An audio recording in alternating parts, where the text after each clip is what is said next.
Assalamualaikum warahmatullahi wabarakatuh. Oke, bagaimana kabarnya hari ini? Alhamdulillah pasti sehat semua ya. Jumpa lagi dengan Bu Guru di sini. Bu Guru di sini akan sedikit menjelaskan tentang pelajaran IPA yang berjudul tentang sumber bunyi. Nah, kemarin Bu Guru sudah memberikan tugas untuk merangkum tentang sumber bunyi. Nah, coba disimak kembali bukunya yang kemarin yang sudah ditulis atau dirangkum. Silahkan dibuka anak-anak. Di buku tulisnya sudah? Oke. Kalau sudah, coba diperhatikan ya, disimak dan didengarkan dengan baik-baik. Sumber bunyi. Kira-kira sumber bunyi, anak-anak pasti tahu ya, bunyi.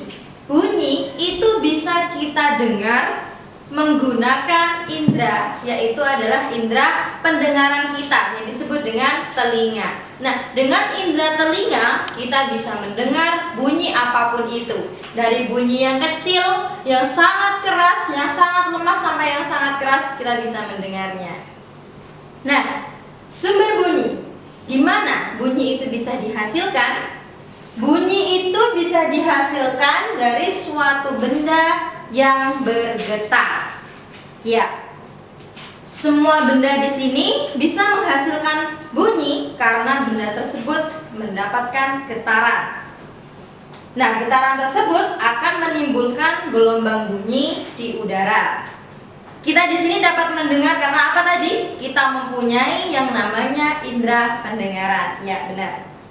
Nah, di sini ada juga beberapa alat ataupun alat musik ya yang bisa menghasilkan suatu bunyi ataupun benda yang bisa menghasilkan suatu bunyi.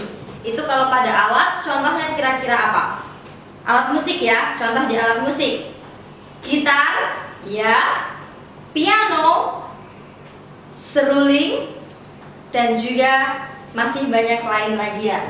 Nah, pada manusia itu juga bisa menghasilkan yang namanya bunyi. Kira-kira dari mana kalau manusia? Iya, dari pita suara manusia. Pita suara manusia itu juga bisa menghasilkan bunyi. Contoh kalau pada alat musik, yang tadi sudah ya, kalau gitar dengan cara dipetik, kalau seruling dengan cara ditiup, itu juga bisa menghasilkan suatu bunyi. Nah, sebagian besar alat musik itu pasti terdapat atau enggak semua ya, itu mempunyai yang namanya ruang udara. Ruang udara, contoh pada gambar di LKS kalian, coba dilihat ya. Itu ada gitar dan juga biola. Nah, kalau pada gitar dan biola itu pasti ada kayak semacam lubang. Nah, lubang ini adalah namanya resonator atau ruang udara. Nah, di mana ruang udara ini nanti fungsinya itu untuk memperkuat bunyi tersebut. Jadi seperti itu. Karena adanya senar yang kita petik, nah itu akan semakin memperkuat suara tersebut, suara bunyi tersebut.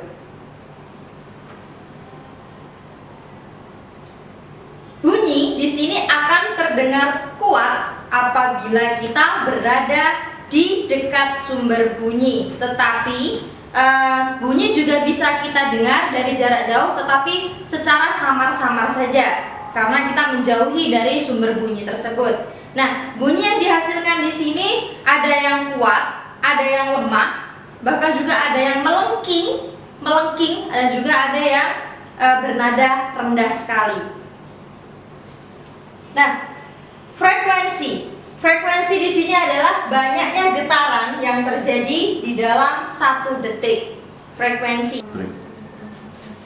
Berdasarkan kuat lemahnya bunyi itu dibedakan menjadi 3 jenis. Ada 3 jenis ya. Yang pertama itu adalah infrasonik, yang kedua audiosonik, dan yang terakhir adalah ultrasonik. Nah, mari kita bahas satu per satu.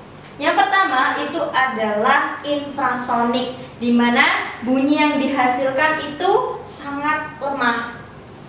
sangat lemah dan jumlah getaran bunyinya itu berkisar 20 getaran per detik atau 20 Hz. Nah, dan bunyi ini manusia itu tidak dapat mendengarkan bunyi ini. Hanya hewan seperti hewan jangkrik, angsa, dan juga anjing contohnya yang bisa mendengarkan bunyi infrasonik ini. Jadi infrasonik, bunyi yang dihasilkan itu sangat lemah, kisarannya adalah 20 Hz. Yang bisa mendengarkan itu adalah hewan jangkrik dan juga angsa, juga anjing. Jadi seperti itu. Untuk yang kedua, itu adalah audiosonik. Audiosonik di sini adalah jenis bunyi yang bisa kita dengar atau manusia dengarkan ya.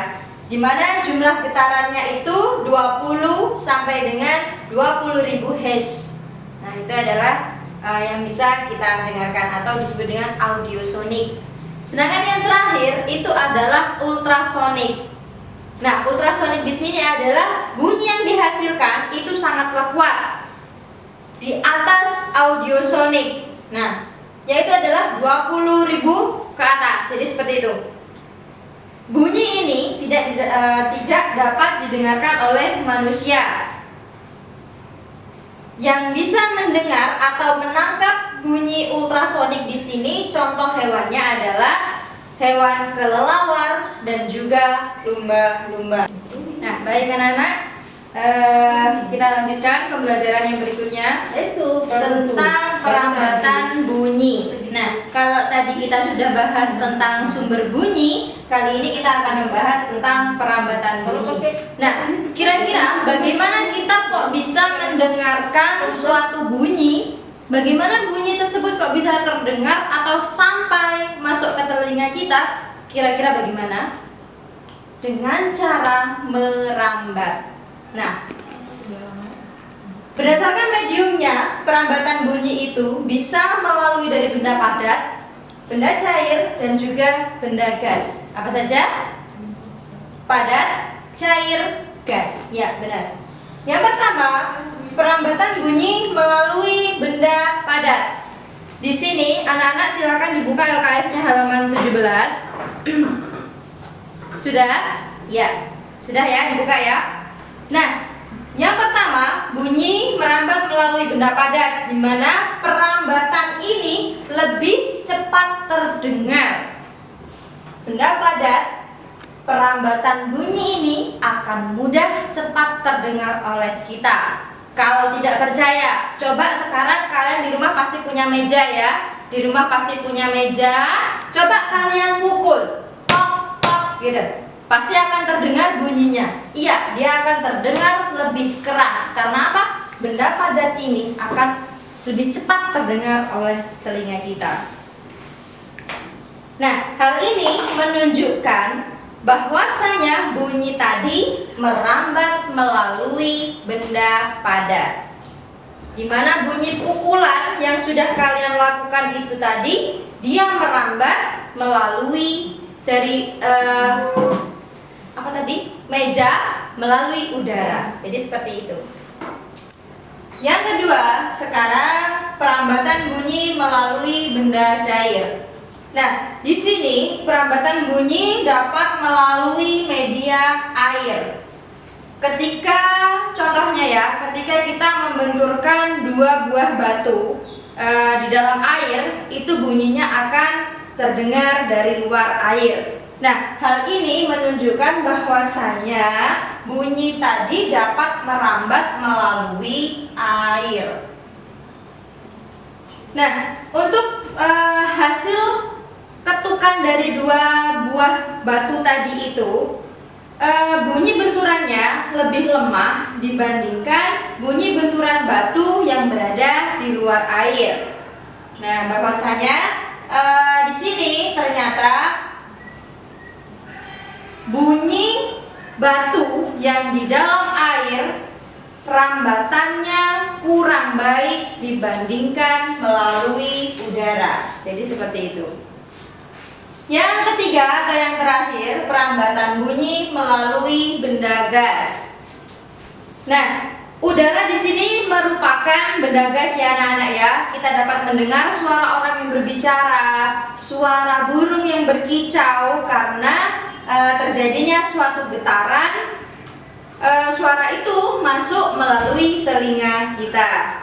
Hal ini juga menyebabkan bahwasanya udara tadi merambat melalui benda gas atau melalui udara. Oke. Dari sini, kalau anak-anak masih belum paham, bisa anak-anak lihat kembali LKS-nya di halaman 17. Bisa kalian baca-baca kembali. Untuk contoh-contohnya di LKS juga sudah ada. Nah, jadi kesimpulannya adalah perambatan bunyi itu bisa melalui benda padat, benda cair, dan juga benda gas atau yang disebut dengan udara, melalui udara. Baik, cukup sekian materi yang disampaikan Bu Guru tentang materi IPA, yaitu sumber bunyi dan juga perambatan bunyi. Apabila ada kesalahan mohon maaf. Jangan lupa belajar di rumah, tetap jaga kesehatan kita. Bu Guru akhiri. Wassalamualaikum warahmatullahi wabarakatuh.